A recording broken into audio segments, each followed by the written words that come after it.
죄송하지만 오늘 영상은 미리 말씀드리고 시작하겠습니다. 세부적인 부동산이나 주식 시황, 대응 방향, 투자 종목, 투자 방법 등의 내용을 기대하셨다면 좋은 채널, 좋은 영상들이 너무 많으니까요. 제 영상 말고 해당 영상들 참고하시면 되겠습니다. 여러분들께 드릴 수 있는 거는 저의 인생, 시간, 건강까지 전부 바쳐서 얻은 그렇게 깨달은 그 경험을 이 영상을 통해서 절실한 마음으로 전달드리는 것밖에 없거든요. 오늘은 주제 자체도 그다지 아름답지가 않죠. 주제가 여러분이 아무리 발버둥쳐도 계속 중산층인 이유, 아니면 중산층도 아니고 가난한 이유라는 거니까요. 그래서 오늘은 그냥 바로 본론으로 좀 들어가 보겠습니다. 여러분이 중산층이면 그 중산층, 아니면 가난하다면 그 가난, 그 울타리 밖을 뛰어넘기는 진짜 힘든 거예요. 원래 그런 겁니다. 왜 원래 그러냐고요? 소프트웨어가 안 깔려 있어서 그래요. 여러분 잠재의식, 무의식에 깔려 있는 운영체계, 그 소프트웨어에는 그런 게 애당초 없어요. 없는데 하려고 하니까 그렇게 안 되는 거예요. 이게 정확히 무슨 말인지, 그리고 이게 왜 없는지, 이게 없음으로 해서 여러분 인생이 어떻게 펼쳐지는지, 그리고 이 소프트웨어를 어떻게 하면 갈아 끼울 수 있는지까지 지금부터 다 말씀드리겠습니다. 무의식의 소프트웨어인지 뭔지 그거 안 깔려 있으면 그럼 뭐 평생 망한 거냐? 그냥 없으니까 이대로 살다 가라는 거 아니야? 아닙니다. 다운로드 받을 수가 있어요. 여러분 나름 알뜰살뜰 절약도 하시죠. 사고 싶은 거 사실 사려면 살 수 있잖아요. 조금 무리해서 사실 카드 무이자 할부 혜택 받고 막 그러면 살 수 있잖아요. 그런데 보통은 안 사고 참으시죠. 왜? 오늘만 사는 게 아니니까 절약해 보려고요. 해외여행, 국내 여행 어디든 2번 갈 거 1번 가고 1번 갈 거 올해는 안 가고 그렇게도 하시잖아요. 절약이라는 게 진짜 엄청나게 허리띠를 졸라매는 것도 절약인데요. 지금 말씀드린 것처럼 내가 하고 싶은 거, 갖고 싶은 거 사실 조금 무리하면 할 수 있는 그 범위 내에 있는 건데 안 하고 참는 거, 그런 것도 절약의 범주에 들어가는 거예요. 보통은 최소한 그 정도는 그렇게들 하시잖아요. 재테크도 하시죠. 주변에서 이게 좋다더라, 주변 지인이 이걸로 돈 좀 벌었다더라 라고 하면 그게 뭔지 물어보기도 하고 관심도 갖고 실제로 돈도 좀 넣어보고요. 공모주 청약한다고 하면 여러분들도 해보고, 여러분이 잘 몰라도 다들 주변에서 주식한다고 하니까 삼성전자부터 시작해서 이것저것 조금씩 사보기도 하고요. 아파트 청약 통장 매달 돈 붓죠. 청약 뜨면 들어가서 청약도 넣어보고 해보셨잖아요. 연봉이 너무 적어서 기본 시드 자체가 적다, 그래서 연봉 높여서 이직하신 케이스 저에게 사연 주신 분들만 50명이 넘습니다. 그렇게 다들 조금이라도 기존 직장보다 연봉 높여서 이직을 하시죠. 그리고 보면 연봉 협상도 최선을 다해 하세요. 이렇게 연봉도 높여보고 야근도 하고 주말 출근도 해서 초과 근무 수당도 다 받고 성과급도 받고 이것저것 내가 직장에서 직장을 통해서 받아낼 수 있는 맥스치를 다 받아보기도 하고요. 이렇게 하는데 부자 안 되잖아요. 제가 이런 거 어떻게 다 이렇게 말할 수 있냐고요? 저도 과거에 다 해봤으니까요. 그렇게 다 했는데도 부자가 안 되더라고요. 근데 그렇게 사는 거 진짜 열심히 사는 거거든요. 여러분 중에 나 인생 그냥 쉬엄쉬엄 대충 막 살아 이런 분들 뭐 간혹 있습니다마는 제 영상 보시는 분들 중에는 거의 없으실걸요? 진짜 잘 없어요. 다들 열심히 사세요. 회사 가기 싫고 평일에 수면 시간도 부족하고 매일 스트레스에 월요병까지, 그런데도 그렇게 아침부터 밤까지 진짜 다들 치열하게 사는 거거든요. 그 치열함 속에 그 틈새를 쪼개서 자기개발, 재테크, 청약정보, 투자정보 그리고 절약까지 하고요. 정말 다 한단 말이죠. 정말 치열하고 열심히 살아가는 거예요. 저도 그랬었고 여러분들도 마찬가지고요. 그럼 한 가지는 분명해졌네요. 열심히 산다고 치열하게 정말 번아웃 될 정도로 내가 열심히 한다고 그 하는 만큼 부자가 되는 건 아니라는 거예요. 그쵸?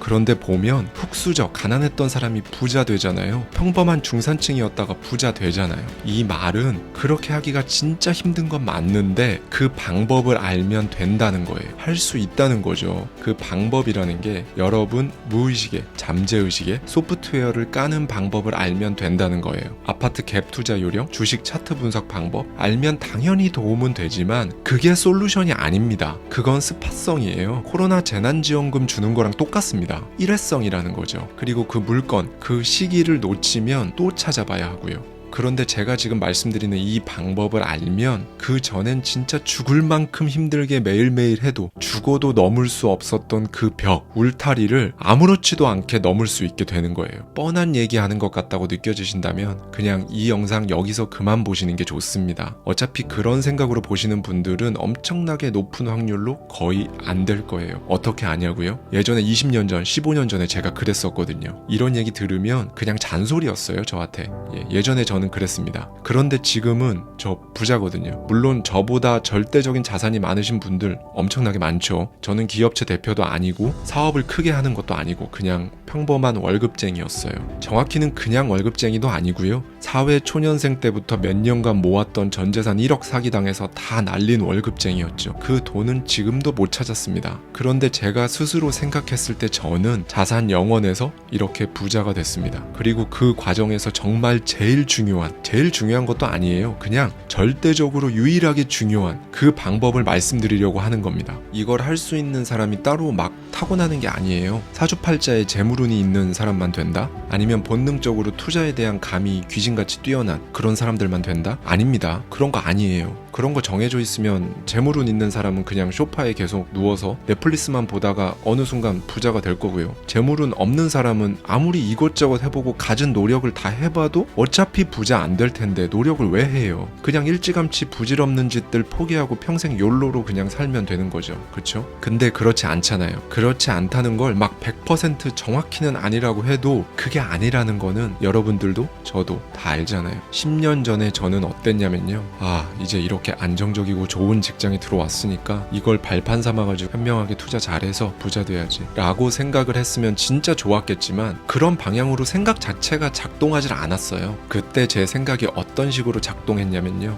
이제 이렇게 안정적이고 좋은 직장에 들어와서 진짜 다행이다. 정년도 보장되고 월급도 매달 적지 않게 나오고 국민연금 말고도 별도의 연금 제도도 있고 그럼 나는 이제 뭐 인생 걱정 끝났네 이랬었단 말이에요. 근데 이건 10년 전에 제가 막 철이 없고 세상 물정 모르고 그래서 그랬던 게 아니었어요. 10년 후에 신입 직원으로 들어오는 후배들을 보면 다 똑같이 그러고 있더라고요. 대부분의 사람들은 부자가 아니죠. 우리 사회에서 소수의 사람들만 부자입니다. 그 이유가 있어요. 이 부에 대한 생각 이거 자체가 잠재의식, 무의식에 깔려 있지가 않아요. 운영체계 자체에 이 부 아니면 부자에 대한 것이 깔려있지 않다는 거예요. 윈도우, 맥 OS 그 어떤 것을 예로 들어도 좋습니다. 그 운영체계에 부 아니면 부자에 관한 건 애당초 아예 다운로드 되어 있지가 않으니까 가난을 또는 중산층을 벗어나서 부자 같아 보이는 거 말고요. 진짜 부자가 되려는 그 생각이 작동을 할 수가 없는 거예요. 없는데 어떻게 작동을 합니까? 뭐가 있어야 작동을 하죠. 이 부자라는 기준은 개인마다 각자 다르겠죠. 스스로 생각했을 때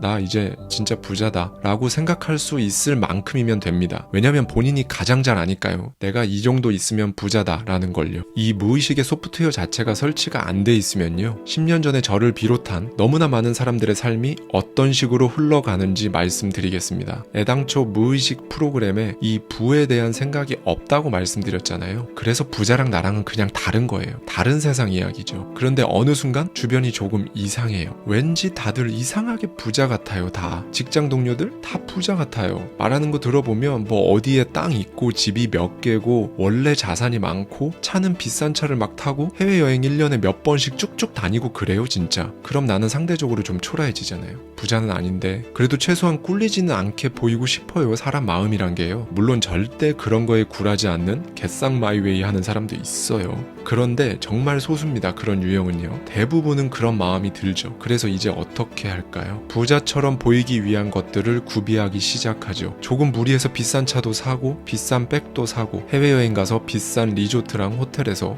인스타샷도 찍어보고 그럽니다. 말만 들으면 회사 직원들 막 70-80%는 다 부자예요. 그런데 현실은 안 그렇죠. 그 사람들 중 거의 대부분은 월급이 끊기면 안 되는 사람들인 게 진짜 현실입니다. 그렇게 다들 부자처럼 보이게 세팅을 하고 그렇게 다니니까 나도 그거에 발맞춰서 어느 정도 최소한의 세팅을 하게 되고 그럼 나를 본 또 누군가는 와 부자인가 보네 라는 생각에 또 세팅을 하고요. 근데 실제로는 모두가 점점 더 가난해지는 갚아야 할 채무들이 더 많아져만 가는 저축하고 투자할 현금이 점점 더 없어지는 그런 게임을 하고 있는 거예요. 이렇게 모두가 모두에게 영향을 주는 소위 절대 부자가 될 수 없는 소모전에 빠지게 되는 근원은 뭘까요? 비교, 허세, 허언증, 과시욕, 질투? 그런 건 표면적으로 느껴지는 사람들의 감정이지 근원이 아니에요. 진짜 막 부자가 되는 건 사실 어렵고 힘들고 된다 한들 언제 될지도 모르겠고 그런데 그 와중에 일단 지금 당장 세팅은 필요하고 이렇게 돼가는 게 결국은 부자 소프트웨어가 아니라 부자가 아닌 자들의 소프트웨어가 깔려 있어서 그래요. 이게 근원입니다. 겁니다.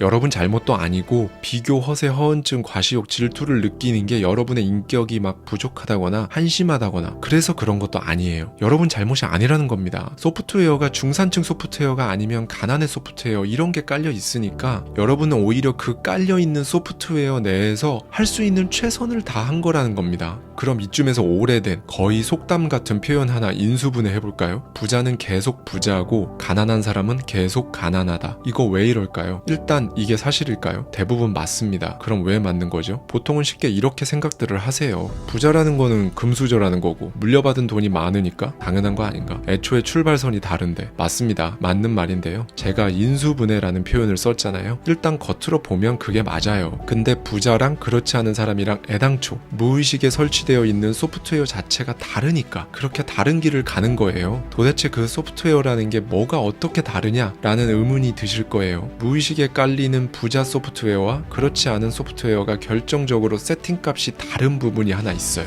리밋이 걸려 있느냐, 즉 한계치가 설정되는지 아닌지라는 거예요. 중산층은 딱 그 중산층을 벗어날 수 없을 만큼 자신의 최대치를 설정하게 되어 있고요. 가난한 사람은 딱 그 가난을 벗어날 수 없을 만큼만 자신의 행동, 능력의 최대치를 발휘하게 세팅됩니다. 그럼 그건 누가 세팅을 하냐? 여러분이 드디어 중산층을 벗어날 수 있는 그 지점에 가까이 와 있고 가난을 벗어날 수 있는 그 지점에 거의 도달했는데 그 지점의 한계치를 딱 설정하는 거. 그건 도대체 누가 하는 걸까요? 여러분이 하는 겁니다. 여러분 스스로요. 본인 스스로가 그렇게 세팅을 해요. 에어컨 희망온도 맞춰놓는 것처럼 귀신같이 제자리로 찾아가게 만들죠. 여러분 자신의 잠재의식, 무의식이 그렇게 하는 겁니다. 그래서 여러분이 의식적으로는 눈치를 못 채요. 챌 수가 없습니다. 그래서 답답하니까 여러 가지 탓을 하죠. 내 수저 탓, 환경 탓, 내 능력이 이것밖에 안 되는구나 라며 자기 스스로를 탓하기도 하고요. 저 너머에 있는 그걸 바라볼 생각도 시도할 생각조차 못하고 안 하게 되어버리죠. 그렇게 리밋을 걸어버린 게 바로 나라는 걸 모른 채 말이죠. 줄기세포 및 뇌과학자인 브루스 립튼 박사는 이렇게 얘기를 합니다. 여러분 인생은 여러분 잠재의식이 찍어낸 인쇄물입니다. 그래서 가난한 사람들은 가난해지고 부자들은 부자가 되는 겁니다. 라고요. 이 립튼 박사는 제가 지금까지 말씀드린 이 잠재의식에 깔려있는 소프트웨어에 대해서 뇌과학적으로 굉장히 자세하게 설명을 해주는데요. 내용도 길고 복잡해서 그냥 제가 간단하게 핵심만 요약 정리해드리면 이렇습니다. 우리 인생의 95%는 7살 때까지 만들어진 삶의 프로그램에서 나온다는 거예요. 모든 사람들의 인생 첫 7년간 그 프로그램을 다운받는다는 겁니다. 립튼 박사는 뇌파 검사를 통해서 이걸 검증했어요.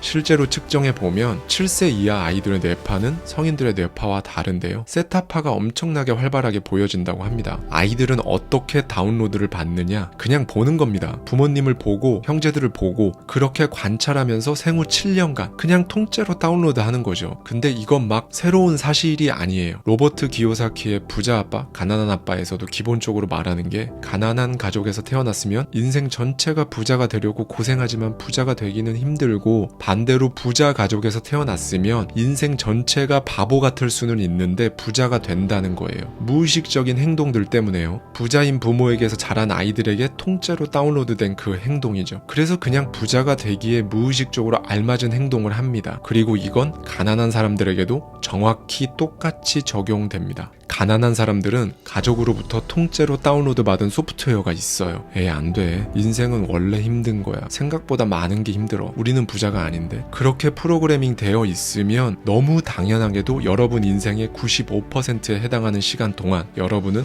여러분 스스로를 방해할 겁니다. 바로 그 프로그래밍 때문에 가난한 사람은 계속 가난하고 부자인 사람은 부자로 있는 거라고 립튼 박사는 말하죠. 이렇게 다운로드돼서 셀프로 설정해버리는 이 한계라는 게 얼마나 무서운지 아시나요? 이게 심리학 용어로는 자기 한계 설정이라고 하는데요. 우리는 살면서 정말 셀 수도 없이 많은 선택들을 하며 살아가죠. 그런데 스스로의 최대치를 한계 지어버리면 살면서 수없이 맞닥뜨리는 선택의 매 순간들마다 베스트 초이스를 잘 하지 못한다는 겁니다. 최선이 아니라 차선을 선택하고 때로는 차차선을 선택하죠. 그리고 가끔은 오히려 최악을 선택하기도 하고요. 이런 좋지 못한 선택들이 차곡차곡 쌓여서 미래의 내가 되는 거거든요. 그럼 여러분의 미래는 어떻게 펼쳐질까요? 안 좋은 선택들이 모여서 만들어낸 결과는 어떨까요? 굉장히 높은 확률로 어떻게 될지 어렵지 않게 예상이 되시죠? 진짜 문제는 한계를 물려받았다는 겁니다. 그게 내 무의식에 다운로드 되어져 있다는 거예요. 저 사람들은, 부자들은, 그런 건 부자들이나 그러는 거지. 저 동네 사는 사람들은 우리는 저렇게 못해. 부자들은 타고나는 거야.